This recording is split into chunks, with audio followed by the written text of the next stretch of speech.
was a never-ending journey away from the phantoms of his past. What's up everyone, my name is Mike, and welcome to another GameCast Rewind. Today I'll be taking a look at Mad Max for PC. Enjoy! There, Scabrous Scrotus is their king. He's a big boss man from the gas town, you see. When Mad Max released, I was very interested in playing it, but never saw the film, so before I acquired the game I watched the film series, with Mad Max 2, otherwise known as The Road Warrior, and Fury Road being my favorites.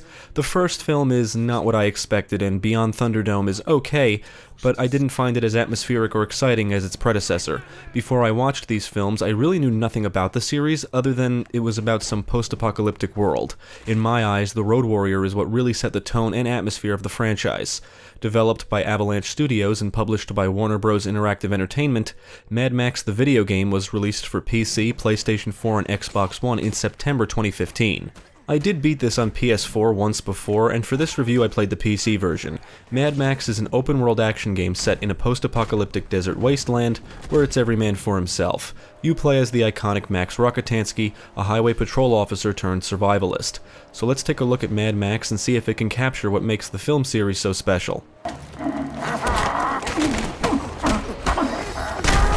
I would say Mad Max is a somewhat slow-paced game, and Max himself doesn't move very fast. He can walk, run, sprint, jump or hop, and perform an evade move, but he doesn't really move quickly. A good majority of your time navigating the world will be by vehicle. When you first start playing, Max has nothing, but you'll acquire some gear and a car soon enough.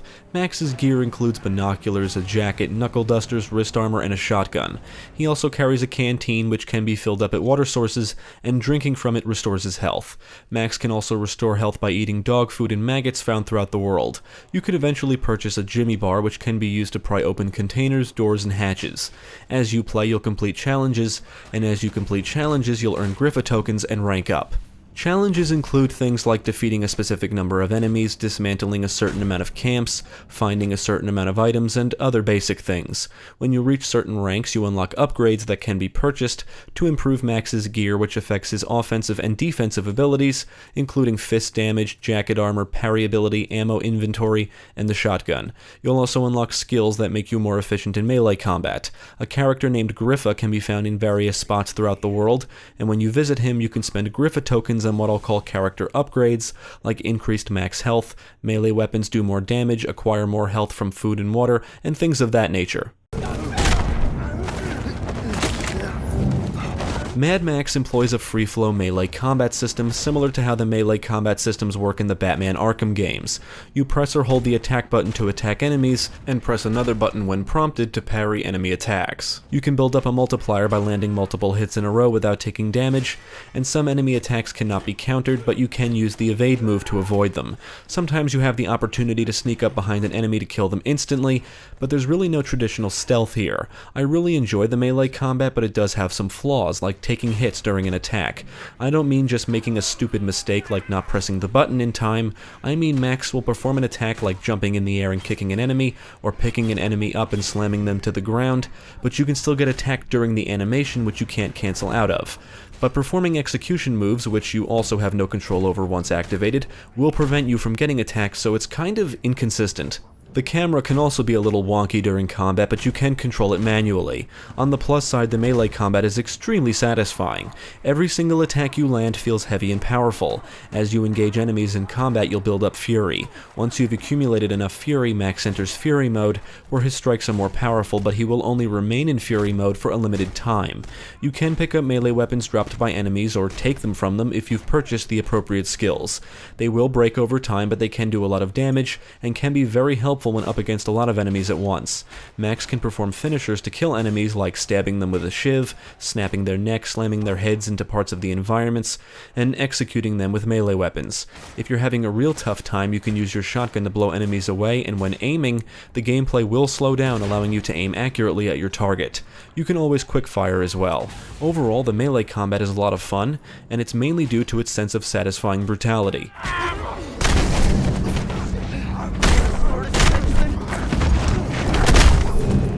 I think the game's biggest highlight is the vehicles. The Magnum Opus can be fitted with different car bodies and upgraded with different parts that do affect its performance, weapons, and defense. You can upgrade the engine, exhaust, tires, armor, suspension, boost, and you can even apply different border defenses to make it hard for enemies to actually board your vehicle. Once you unlock and purchase the side burners, you can use them to burn any enemies near your vehicle.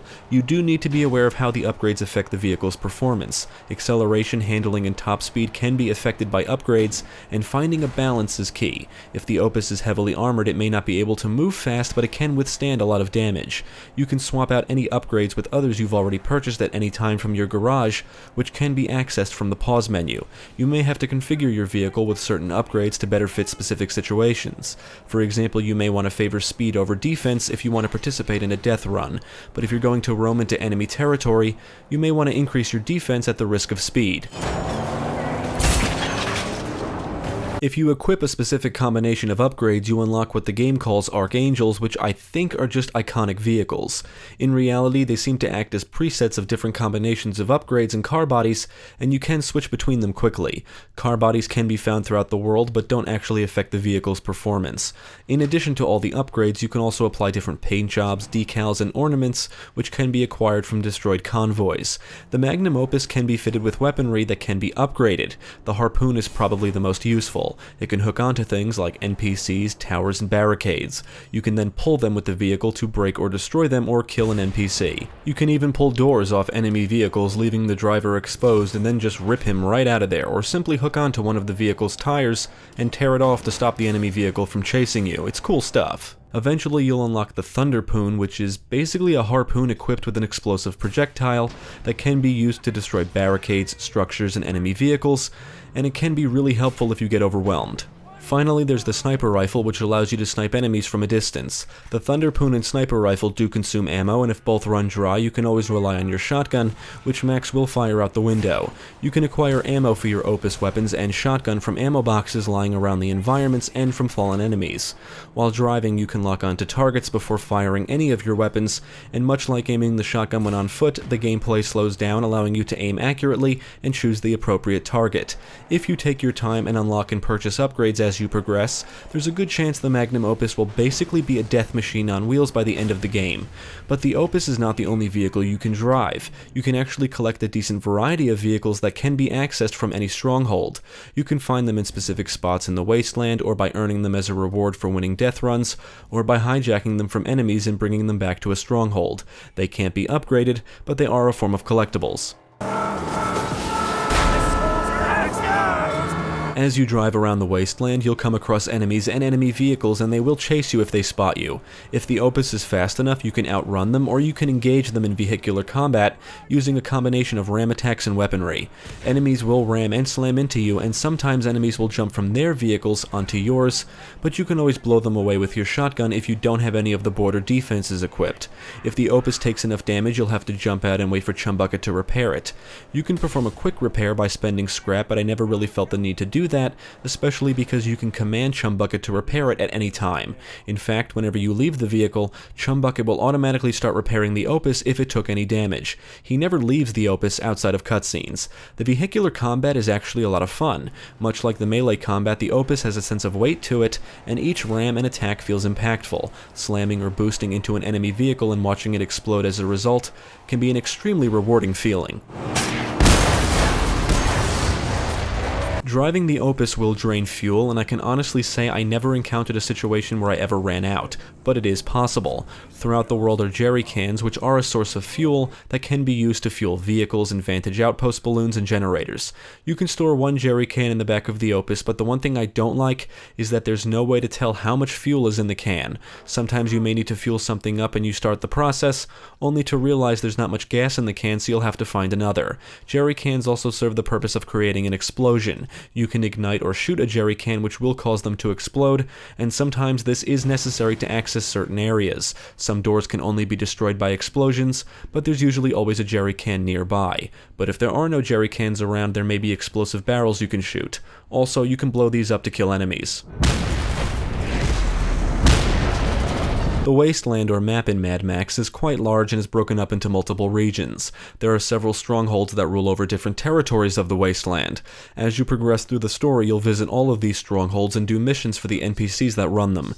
Each territory has its own threat level, which indicates how much of a presence the Scrotus faction has within them.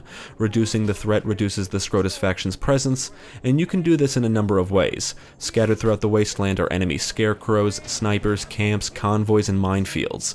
You'll want to destroy the scarecrows and convoys, kill the enemy snipers, dismantle the camps, and defuse the mines to reduce the threat level in a territory. The minefields are easily the worst because you need to drive your buggy, which has a dog in it, that will locate exactly where the mines are. Unfortunately, you can't fast travel with the buggy or you'll just revert back to the Opus, so you have to drive to each location, which can be tedious, and the minefields just aren't fun. They feel more like a chore. Lowering the threat levels is important because as they lower, new Magnum Opus upgrades are unlocked. The strongholds are full of projects that can be completed to not only improve them, but also benefit Max.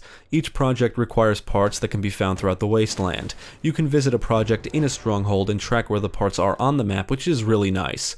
Once you acquire all the parts, you can complete the project, which results in rewards like a cleanup crew that automatically acquires scrap from vehicles you destroy in the territory, a scrap crew, which means you accumulate scrap whenever the game is not running, a maggot farm which restores your health whenever you enter the stronghold, and other useful stuff. Every stronghold has the same projects, and the project parts are usually found at scavenge locations or inside enemy camps. Scrap is the currency in Mad Max, and you will need it to upgrade Max and the Magnum Opus. Some upgrades will be locked behind specific missions, ranks, or threat levels, and once they are unlocked, you need the scrap to buy them. Littered throughout the wasteland are scavenge locations, which include scrap. Enemy camps usually include a lot of scrap, and you may come across scrap vehicles that can be delivered to any stronghold, rewarding you with a ton of scrap. Any camps you've dismantled are taken over by a friendly faction, and you'll automatically receive scrap in intervals, and the amount you receive depends on how many camps you've dismantled. The scrap crew project in the strongholds is probably one of the most beneficial, because every time you turn off the game you'll accumulate scrap as long as you're still connected to the internet. You'll come across NPCs throughout the wasteland that usually provide helpful information on something like intel on camps or loot. Every now and then you'll have to watch out for storms that are extremely dangerous, and you're always encouraged to look for shelter if one is approaching. These storms can make it hard to see and cause damage to Max and the Magnum Opus.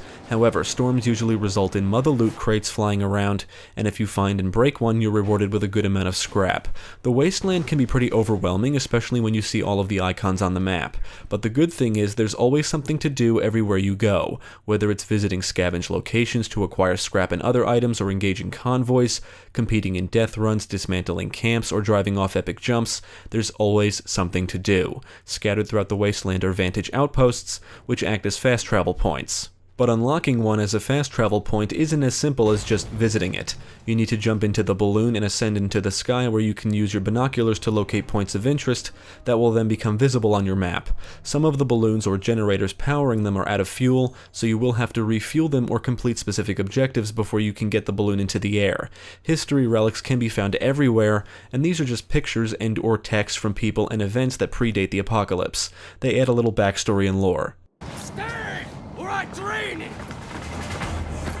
Now, as much as I enjoy Mad Max, there's no denying it's a repetitive game. All story and wasteland missions have you either retrieving items, killing NPCs, infiltrating enemy locations, and a few other things like that. The most interesting thing about the missions is probably the locations they take you to. You'll get to navigate through an airport and a church buried under the ground, among some other unique locations. Outside of the missions, you'll primarily traverse through camps, caves, underground hideouts, and destroyed buildings and structures. Not that these are bad, mind you, they actually help to make the world feel post-apocalyptic and as atmospheric as it does, but they also make some of the more unique locations that much more memorable. There are several wasteland missions you can complete, otherwise known as side missions, and they are worth it because the rewards can be anything from unlocking new upgrades to new vehicles for your collection. There's not a huge amount of variety when it comes to the mission design, but it's obvious that the game focuses more on the stuff you can do in the world, rather than the missions and progressing the story. In fact, there's not really that many story missions total. Story progression and length is just padded out with everything you can and should be doing in between. If you just try to blow through the story as quickly as you can, you'll probably be ill-equipped and underprepared for the threats in the later missions. But taking your time in between missions to collect scrap, complete wasteland missions, lower threat levels, and purchase upgrades for the Magnum Opus Opus will make things a lot easier later on, but that means doing the same things all the time. Lowering the threat levels and improving the strongholds requires you to do the same exact thing in every territory. And as you progress through the wasteland, the enemies get tougher and enemy vehicles have better armor, so the challenge increases, almost forcing you to take your time so you're properly prepared. It always comes down to this: complete missions, scavenge for scrap, lower the threat levels, upgrade Max, upgrade the Magnum Opus, proceed to the next territory, rinse and repeat. If the gameplay wasn't so enjoyable, the repetition would be a serious problem. The only reason I didn't give up on the game sooner is because the developers managed to create some of the most satisfying melee and enjoyable vehicular combat I've ever seen in an open world game like this. Plus, unlocking upgrades is addictive, so even if I have to repeat the same stuff over and over again, doing it is always fun, with the minefields being the only exception. The enemy camps may be one of the more enjoyable aspects of the game. Every camp requires you to do something specific to dismantle it, like blowing up tanks or defeating a top dog, for example. Each camp has a difficulty level, and getting into them is not always easy to do. There's usually an NPC near a camp that can provide you intel on it, like if there's another way inside besides the main entrance, if there are project parts or history relics inside, and other useful information. You honestly don't need this intel, especially if the Magnum Opus is properly equipped for the perimeter defenses, and you take your time to explore the camp once inside. Perimeter defenses include things like sniper towers, hazards like fire blocking the entrance, and/or enemies hurling thundersticks at you. You may have to use the harpoon to break through the camp's barricade, maybe ram through it instead, or find an alternate way in. If the camp is alerted to your presence, you'll need to eliminate the perimeter defenses quickly, otherwise they become buffed after a certain amount of time. Once inside a camp, you'll have to find your way to your objectives. You'll engage enemies, blow through doors, and to find all the scrap and items in a camp requires a little exploring. You have to watch out for war criers that will alert enemies to your presence and buff them after a certain amount of time, so the war criers should always be priority targets.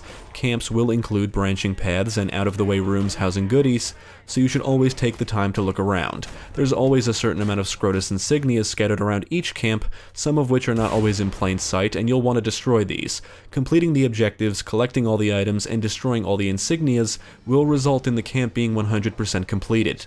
Dismantling a camp lowers the threat level in a territory, and it can be used as shelter during storms. Much like the rest of the game, the camps too can become repetitive. While each camp requires you to complete an objective, they all seem to play out the same, the only difference being the camp layouts. Some are rather large and intricate, while others are small and easier to navigate. You race for Crow, here, now. At various spots throughout the wasteland are death runs you can compete in. They're basically races, but not only do you have to reach the finish line first, you have to do it before the timer reaches 0. If you can beat the legendary time, you'll be rewarded with a Griffa token. Most race types don't allow you to drive the Magnum Opus, but instead you'll be forced to drive another vehicle that will be added to your collection upon winning the race, and some death runs allow you to win more than one. There are different types of races like Scatter Run, which requires you to reach the finish line first.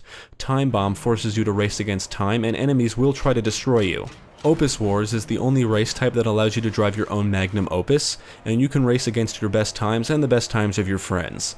And then there's Barrel Bash, where you need to drive into any of the barrels located at every checkpoint. Scatter Run and Time Bomb don't force you to stay on the recommended route, but Barrel Bash will. I enjoy the fact that death runs are more than just traditional racing events, and I like that they contain a bit of action and vehicular combat, but honestly, I wouldn't participate in death runs just like I wouldn't participate in any races in other open world games voluntarily if there wasn't a beneficial reward. Regardless, if you enjoy racing and/or combat racing, death runs can be fun.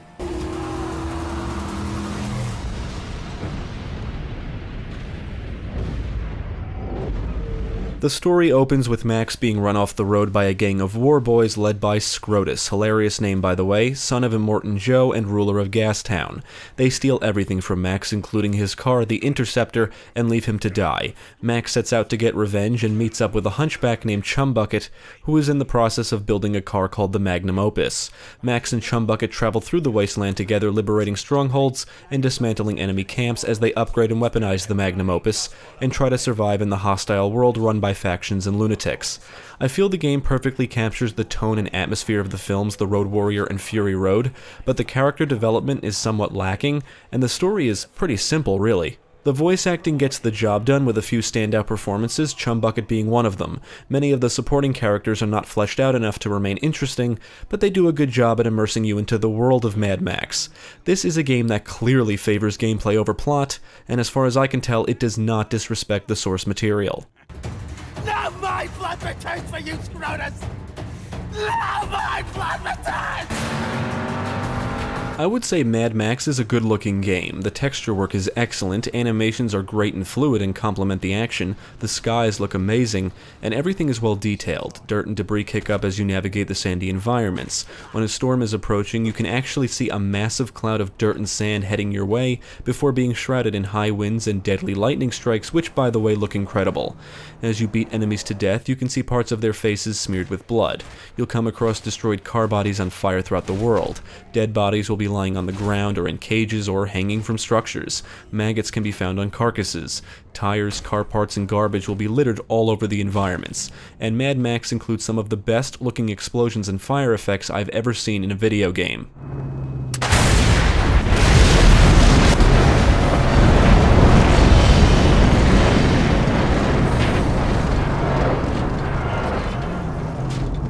You can utilize the capture mode to pause the gameplay, allowing you to apply different filters and effects and take pictures, which I did often when I played this on PS4.